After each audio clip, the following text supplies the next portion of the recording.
Okay, days off, part 3. Interesting that these are simple videos, so I guess if I just keep them going, we keep getting content, yada yada, we keep talking about stuff, and today we're talking about something super shitty. We just finished the episode. We're back on. Sentai Review is back. We had a chance to talk about some other fandoms too, here and there. Mostly, of course, we only have one show, the Sentai Review, and the start and end of it just kind of bleeds into everything that we threw away. It is what it is. But I guess it gives you a chance to kind of see like where the rest of the guys sit in terms of fandom and what they like and what they're into. And who knows, maybe the Sentai Review, after a time of it working like that, maybe it bleeds into actually becoming those old shows again when it's more of a fan base that understands that we're not just into that material. So anyways, I had something really cool that I wanted to do. Really cool. I'm not going to exactly say what it is. I ordered something. I had something that was cool, that was decently customized, that was coming my way.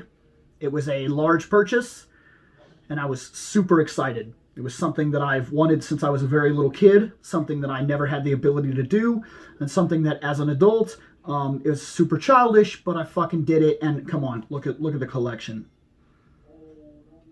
That's one cool thing about making it to adulthood and being a giant man baby, is I get to live little parts of my childhood that I never had. I get to have cool statues and different figures and whatnot. And while I'm not exactly playing G.I. Joes anymore, it keeps a certain part of my interest alive throughout the course of me growing up. And this little museum room right here, that is what it is. Well, that was something that was going to be added to this room. That was huge. It was a big deal. It was a gigantic level deal. Something that I have wanted for years. I thought I had it, and now I might not have it. See, I don't normally put my card on the PlayStation. I put my card on the PlayStation to buy my daughter the Spider-Man game. I bought that game, and then, without thinking, normally I'm quick about it. Like the very same day that I put it on there, I'll go on and I'll delete it. Well, I left it on there without thinking. I accidentally got myself used to the buy online mentality, and I left my cards there on the PlayStation Network. When normally, whenever it asks me something like on the Nintendo, it's a pain in the ass, but the Nintendo will always ask, "Do you want me to save this card?" Fuck no. Don't save my card. Don't fuck with my card. Because I don't trust your networks. And I should have kept that mentality, and I got used to doing things like just buy something off Amazon, that kind of thing. So I left that card on the PlayStation, and then I got word from Shane that his account had been hacked. That he'd lost some money. And I was like, well, I'm glad that shit didn't happen to me. That fucking sucks. And that was not like a good thing No, it wasn't like that. It was a legitimate, like, damn, I didn't realize that the PlayStation Network had been hacked. I guess I dodged a bullet. Well, turns out I didn't dodge no bullet. Because turns out that I guess they must have got me too, because there was a $300 plus charge that bombed my account that I guess I'm glad they got, but now it means that I have no money, none, because all my stuff is sealed right now until I call them, which I'm about to do after this, and talk to them and cancel that card and do all this. But because this happened at the most inopportune time, I don't know if my charge went through on my material. Now, here's what's crazy. I got an email today saying that they'd sent my item. I imagine that if they never got their money, they don't send the item. So, you see what I mean? So I'm guessing I might be fine. But I'll know here in a day or two if it doesn't show up. That would suck. Here's the thing. I know me, and I know what this item cost. And if I don't get it, and if because the card goes, because I got to get a new card and everything, I will have lost the discount that kind of put me in that mindset where I sat on that screen for like an hour and a half before I ever pushed the button and said, I'm doing it. If this transaction gets canceled because of what happened, that will probably be it. That will probably be it. I probably won't buy this thing. If this thing comes through, I'm definitely going to do an episode on it because it's going to be something that I have looked forward to quite literally my entire life. But I know me, if it doesn't come through and I no longer have this discount, I'll probably never get this item. Or at least not for a long time now. So we're going to cross our fingers on that one. Because if I get this, I'm doing a video. You better damn well believe I'll do a video on this item. I know I'm playing the vague game. But it is what it is. I gotta call cardholder services and get all that shit done now. It's going to be very exciting. Keep an eye on your accounts. And if you have a decent network like a credit union that's watching you, don't be mad when something like this happens. Be happy that they caught it. I know it's an inconvenience. It's an inconvenience for me. It kind of fucked me. Like I had to literally go out of my way because I'm supposed to give $200 to I'm supposed to pay a bill, and now it's really hard to do. But I look at the alternative of it. They caught it and they called me, and now I have a chance to fix it. Had they not caught it, I could have paid this bill and figured out that I was flat broke. I could have been extra fucked. So,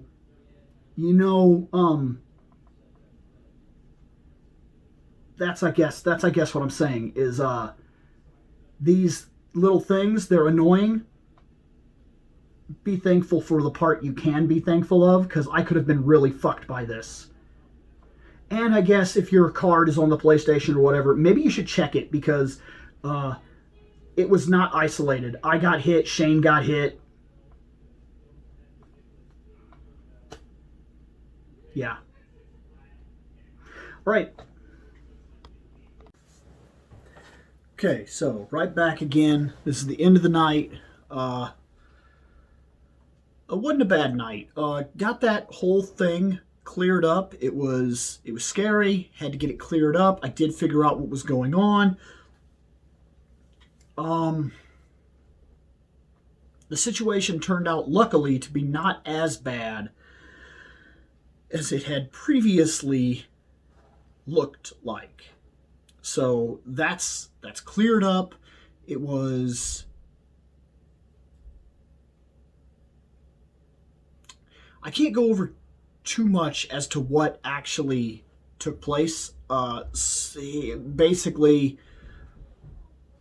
there's a thing that I use when I go to work to eat, and it's not quite a vending machine. It's some type of like cafeteria type thing that's then there's nobody manning it, if you get the idea. It's like 2 or 3 refrigerators and you pull from it, and there's like a kiosk thing, and you go over and you scan your card. Well, evidently I was using that thing, and for whatever reason, this thing makes transactions that are like not here.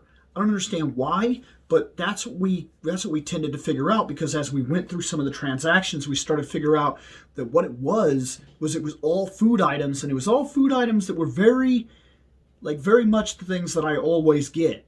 So I was able to pick out, like, yeah, I had that for lunch, I had that for lunch, I had that for lunch, I had that for lunch. And that's when we started realizing that whatever this machine does, it for some reason like charges your card, but doesn't charge it from here, where I am in Illinois. It sends some sort of message to another fucking program which cashes out in like Michigan, and that confuses the hell out of me. But that's part of what was going on. It's the reason I was making transactions that were supposedly like sending money to Michigan. Well, That's because technically I was, I guess, buying things from Michigan, and I don't understand what the shit that's about, but whatever. After we figured that out, the big charge hit. The one that they said, like the huge one that I mentioned, the one that they called me about that they were scared about. Here's what happened, and this is really screwed up. I used my card on the machine. Somehow, it screwed up. And my card stayed active on the machine. So, just like when you go to a vending machine and you swipe the card, and I do remember this, okay? So I'll tell you what happened, and it's pretty crazy, but this is what went on. Swipe the card, okay? Then I bought my thing. I hit the button for no receipt, and I left. The next thing I knew, or the next thing they knew rather, the next people that came up behind me, my card was still active in the machine somehow. So whatever happened, whatever locked up, whatever screwed up, I paid for everybody's stuff for like the day, for like all 3 of the shifts. Until whatever was rebooted or saved itself or whatever it did, and then it stopped, and then that's the reason there was this gigantic charge of like $390 something. And the craziness about this is I remember, I know I can track down exactly when it happened. See, I went to the machine and I went to get my own thing, okay? And I even texted my wife right after this happened. See, I went in, I swiped the card, and this little error message came up that said that the network was down. Well, I couldn't use the card, and I couldn't buy a tea. That's all I went out there for. I was going to get like a tea and a Slim Jim because I'd forgot my lunch. Well, I swiped the card, and when I swiped the card, the little thing said, network is down. Well, evidently, it still took my card, even though its network was down. But then, something screwed up, and I guess I just paid for everybody's stuff after that. So everybody was getting like an $8 lunch, a $12 lunch, $9 lunch, $5 lunch, $6 snack, like different things like that, and it just do. And then finally, when whatever it was caught on and stopped and like cashed me out, it cashed me out at like $396, like ridiculous. Like it was like $398 if I remember right, is what they said, like $398.42 or some shit like that. And that's what we figured out. So that's been closed. It's been solved, and I'm going to get the small charges, of course, are still on there because they were me, and the large charge, the giant charge, the screw up, is being refunded. All of that is being blocked in transaction, and then that will go back into my account, and so on and so forth, and yada yada. And now my card is cleared up. We know where it came from. We know how it happened. But it was crazy. I'd never even heard about a screw up like this. But I do remember I've seen something close to it before, where I've used a vending machine, where I slid my card for a vending machine, and I like bought a Coke, and then I hit the button, bought the Coke, and then I could not, the button to tell it that you were done was like broken. And I remember I like tried to click it a couple times, and then I took a step back, and I waited, and I was waiting for the card to stop, and it was just a joke. But my buddy walked by, and he was like, get one of these, and he hit the button, and he didn't realize that I was waiting for my card to stop, and then it dropped another Coke, because until that stupid thing tells you that your card is done, you just hit that button all day long, and as long as you got the credit or whatever, it's gonna well, this is basically what took place somehow with that weird machine that they have, that weird kiosk shopping thing.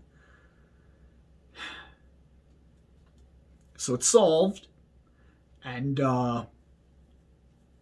I will be going out of my way to make sure that I don't swipe a card at that machine ever again. like ever again.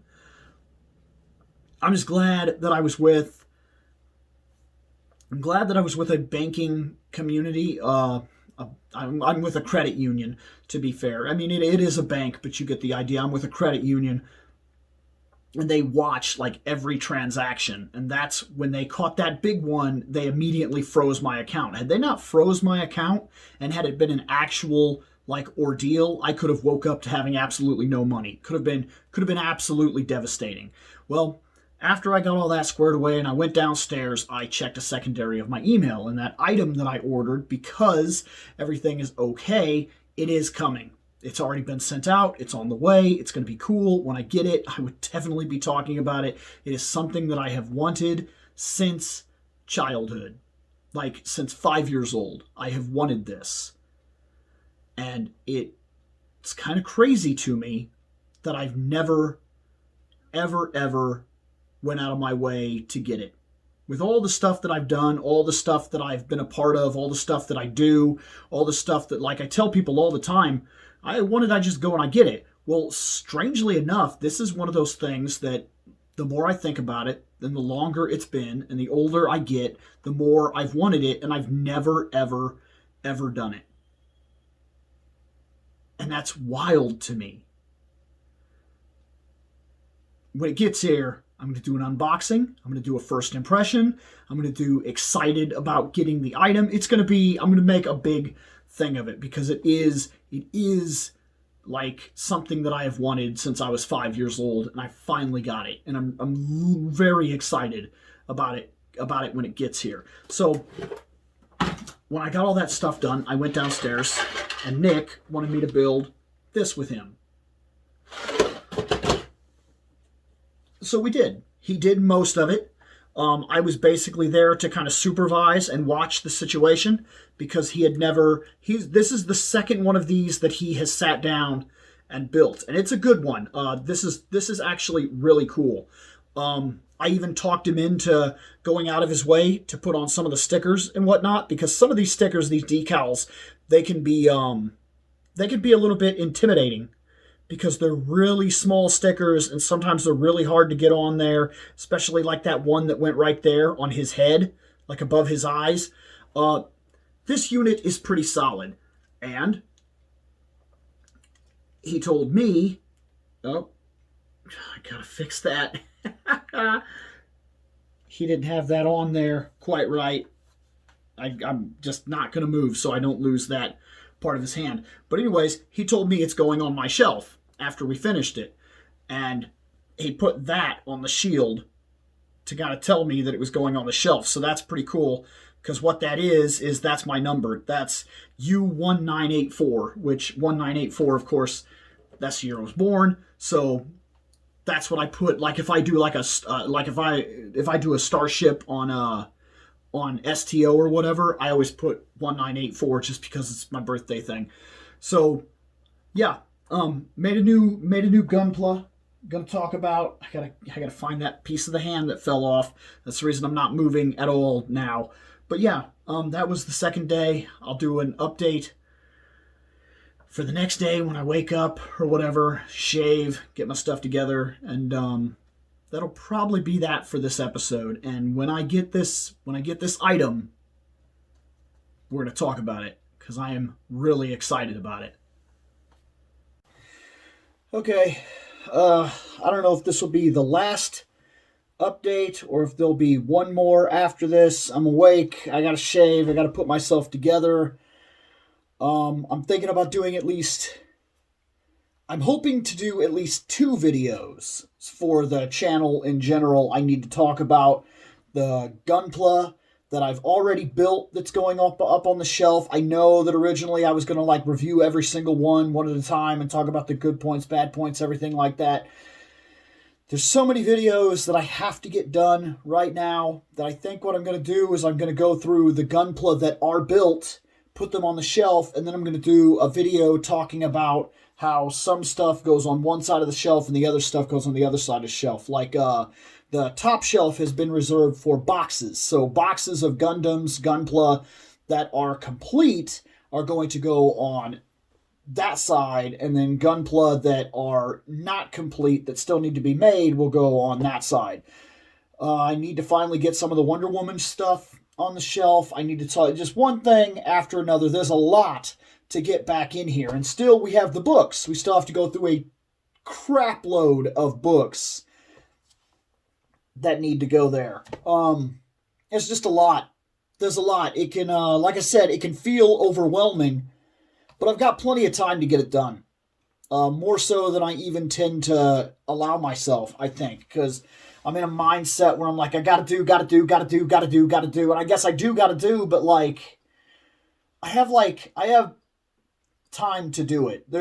My house is in no kind of disarray due to the stuff. It's just that stuff has to come in here. I have to figure out in the long run how much stuff I really have in terms of what's going to go on the shelves. And I may come to find out that I have more space than I realize. But I don't know. Guess it depends on how much stuff I get rid of as we do this. So the last part, I talked about that gaming thing that I want to do. That's a thing. It's still a thing. But I gotta figure out, not that this matters in the scope of this video, I think I'm just rambling at this point, but I'm like stuck in Dragon Quest II. I got the Mirror of Ra, and I know I'm supposed to find the princess, and then I guess I gotta use it, and then she sees it, and then she becomes the princess, and I know there's like this dog in a town, and I found the guy that was protecting the princess, and he says that she's been turned into a creature or something like that, and there's this one dog randomly in a town that if you talk to it, it'll whimper, then it'll follow you, but I can't, even when it follows me, I can't use the mirror. I don't know what I'm supposed to do next. I'm completely lost. These old Nintendo games had poor conveyance. It was very much like one guy would say one random thing somewhere in a town, and then if you were lucky and you paid attention and you wrote everything down and you just scoured every single block of the game, like the fact that it hides in the original Dragon Quest, there's this spot where they hide a thing that you need.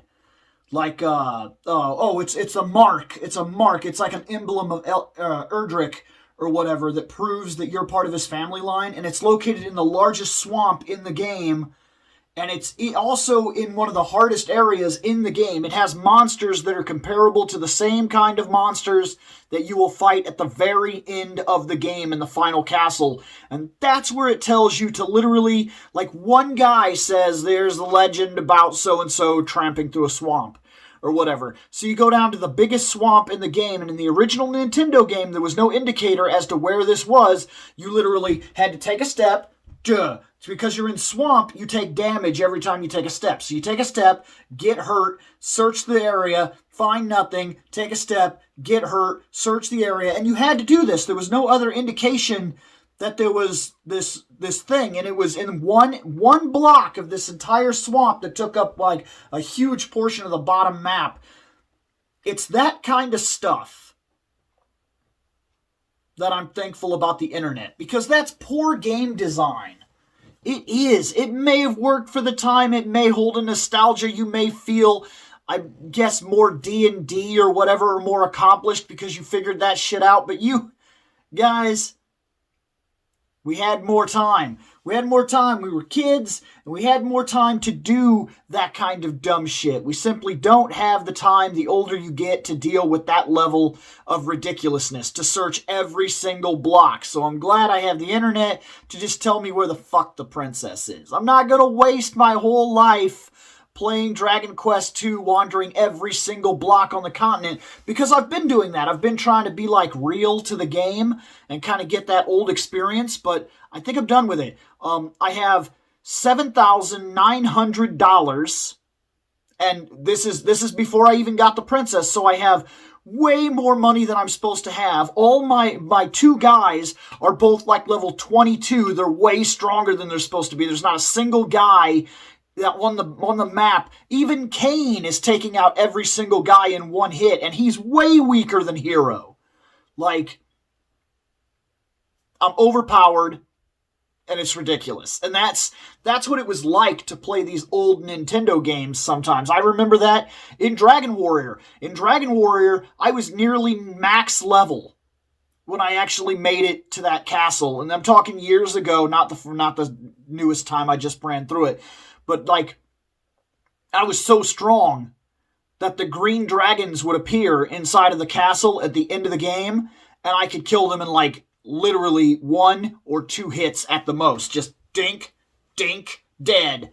And they couldn't hurt me. They'd be like, it does flare breath or whatever, and it's like, do. And it's like an attack that when the very first time you ever meet a green dragon, that attack would literally kill you. And then I was at a point where it would hit me for like 3.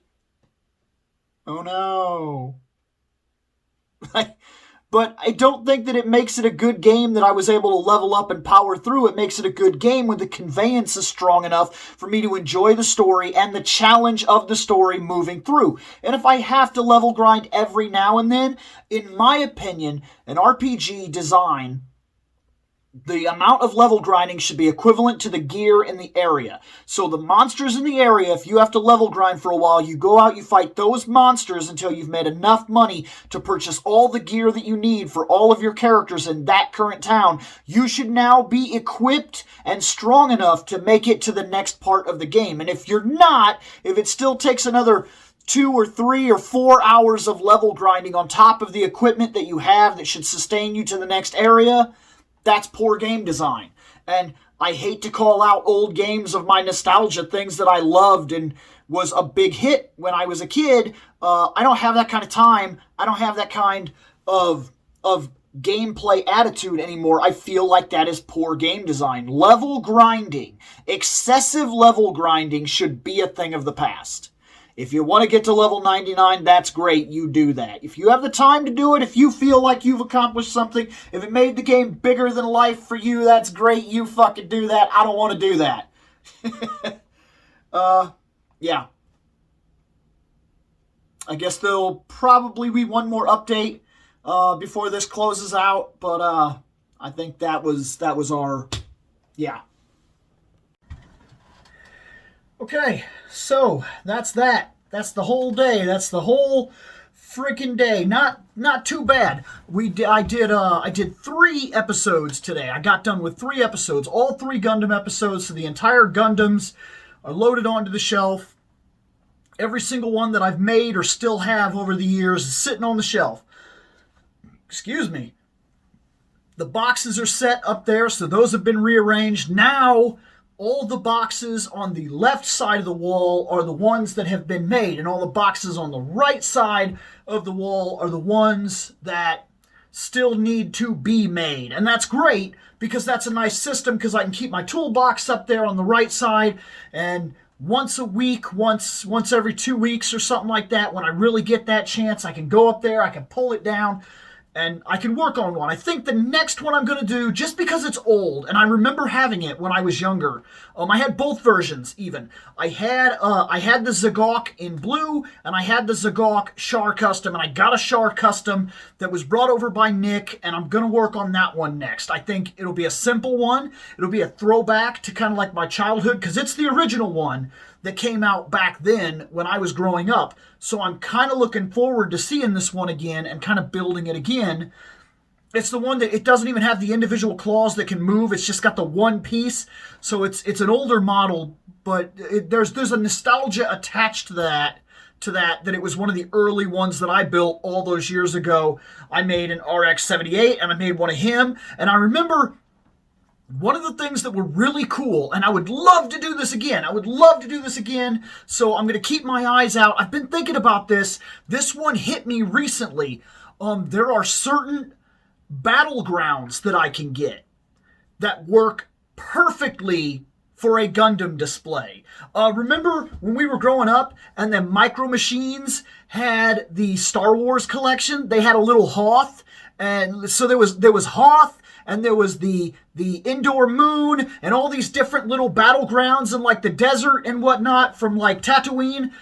these are cool little display areas that, yes, they're Star Wars, but those display areas could work great for Gunpla model, because I could get like the little Forest Moon of Endor playset, and it's only about like that big. It's literally about like this big, but I could set it down, and I could set this guy in there, and it would look really cool as if they belong there. The more I'm thinking about this, the more it sounds like a really great idea. I remember years ago, because I hadn't really seen the Gundam. I hadn't seen the original Gundam yet. I'd only seen Gundam Wing. And then off of Gundam Wing, I started buying the Gunpla, which I told this story before. It's on the playlist. It's on the playlist Gundam with ReploidBill if you want to go back and you want to see that. There's a thing about my history with Gundam and whatnot. But anyways, there's another video called My History with Gunpla where I explain this, that I started buying units that I just didn't know. I'd be like, that guy's neat, and I just took the Gunpla, and I was, living in Alabama at the time, and I was like, I'm gonna fucking make this guy, because there's nothing else for me to do. So I remember I made a blue Zagok, and I made the RX-78 unit. And I had a Hoth. I had a little Hoth with like a hanger thing, and it had like a thing that went up. It was just a little area, and then had the gun, the little circle, the fucking cannon. And that was cool because I was able to put the Gundam like he had just fallen down on that hill, and he had his gun up. And then I had the Zagok taking a step at him and reaching out like it was going to grab him. I've been thinking about it, and if I can get my hands on a couple of these playsets, it would be really cool to put those up in the same way that I did when I was a kid. So now I'm probably gonna check it out, shop around a little bit. I'm sure I can get my hands on a couple of them. Maybe a little overpriced than I would like. I bet you it's gonna cost nothing less than $30 a piece to get these things. But hey, if it works, and if it's cool, and if it makes you happy, and if you got all your shit taken care of, who gives a fuck? Really? I mean, yeah, that's what I mean. Like, who gives a fuck? Gotta have some kind of fun in your life. And if you find something that makes you happy, you find something that is fun, and you're not hurting anybody with it. I like to repurpose toys. Like a little battle set thing. Those micro machines make a lot of sense for me for what I'm doing now with building all the Gunpla. It just makes perfect sense. Hey, baby, how you doing? Oh, no, okay. Whatever. So yeah, I think this will definitely be worth it. I got 3 episodes out of the way. I got all those boxes taken care of. I got the Gundam on the shelf. I even already uploaded one of the episodes today. And the second episode of the Gundam stuff that's going to go up tomorrow, that's going to be fun. I screwed up when I was talking about one of the Gundams, and I screwed up my birth date. Yeah. I screwed up my birth date and said that I was born in 1989. Talk about getting old. 1984. I'm 37. I will be 37 very soon. On the 30th, I will be. But anyways, I screwed up, and it must have happened so fast because I was just like, this number here, 1989, and that's not what it was. It was 1984.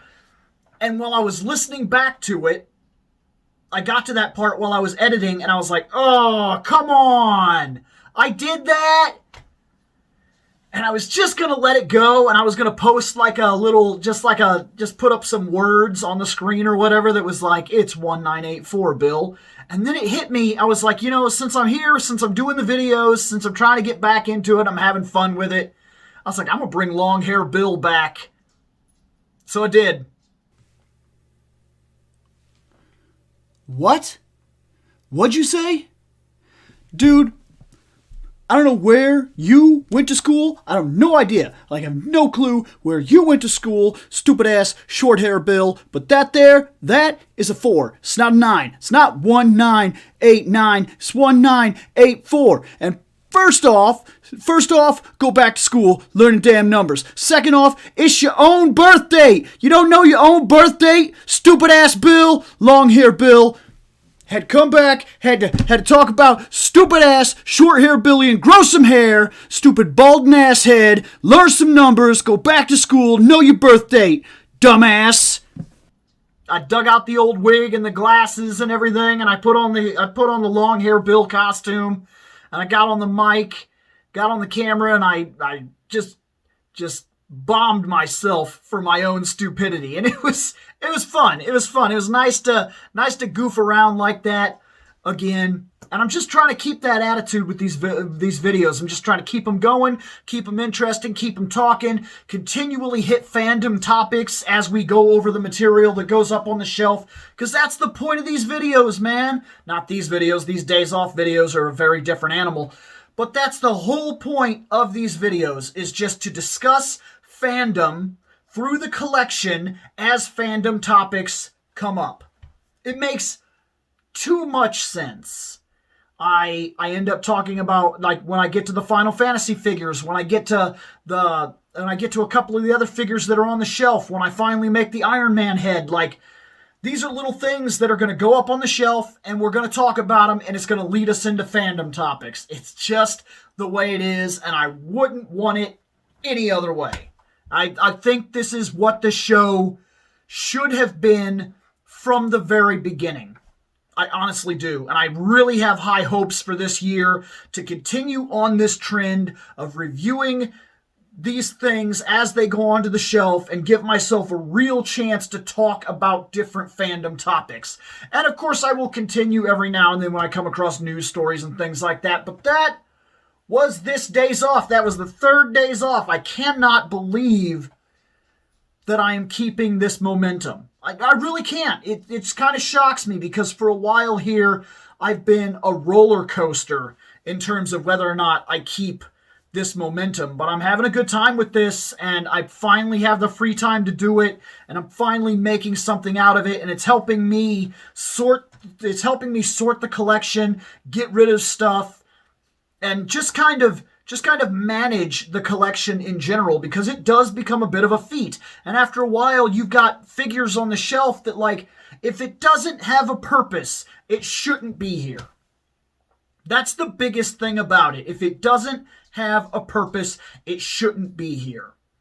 Just because it's Power Rangers doesn't mean it belongs on my shelf. Like you seen when I tossed away the little dumb Yellow Ranger ring and whatnot. Like, I was like, what does that do for me? It does nothing. It serves no purpose. It's not like something that absolutely... And some people are into that shit, like the little knick-knack shit. If that's you, that's you. And there's nothing wrong with that. But, like, for me, most of the time, little knick-knacks gotta go. But that was it, guys. That was Days Off 3. And, it's time to get back to work.